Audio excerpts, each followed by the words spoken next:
السلام علیکم ورحمت الله وبرکاتو. زه یم ستاسو ورور ستاسو ملګری افتخار.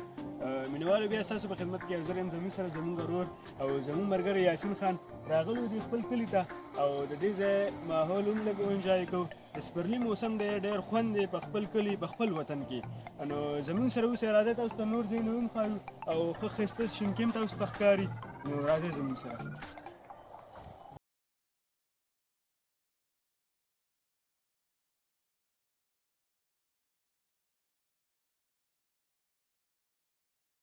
شوتل دی دغه ماشین لګیا دی ګیارې دي سارو ته او دومره مزېدار خوند کوي. ګوره دا کښتۍ ولاړ دي، خامخ کسان د هغوی سره هم ملاوېږي راغلي دي د هغه لپاره میان نیسي او په دې کښتۍ کې دوی ته سره د دا هم تاسو سره دغه کوو.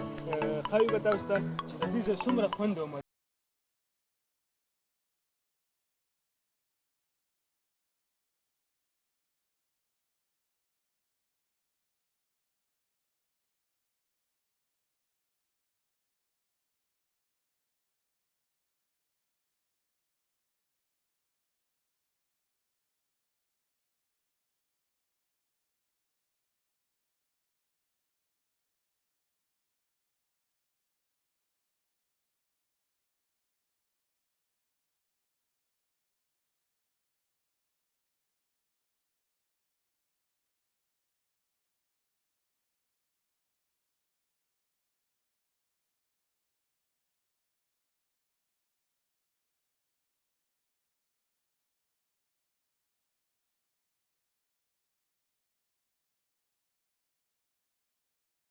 خلک وایي چې دا کالام سوات ملمجبه ده، خو نه، زما کلی زمونږ دی، زمونږ دپاره کالام ملمجبه سوات دی.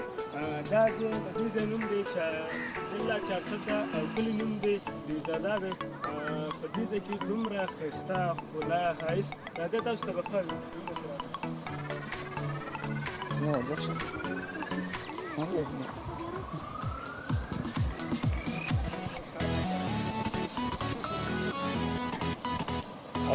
Una bandera de San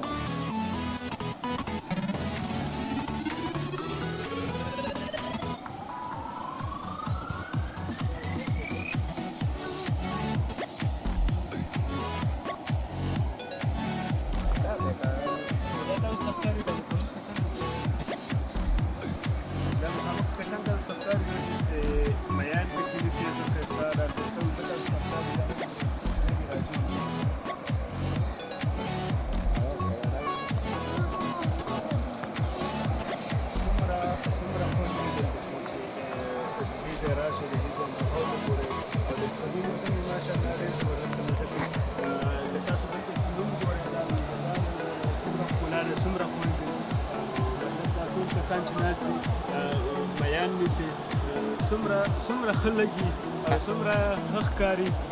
د دې ځای ماحول د دې ځای ځایونه تاسو ښه مزې خپل مزې واخلئ.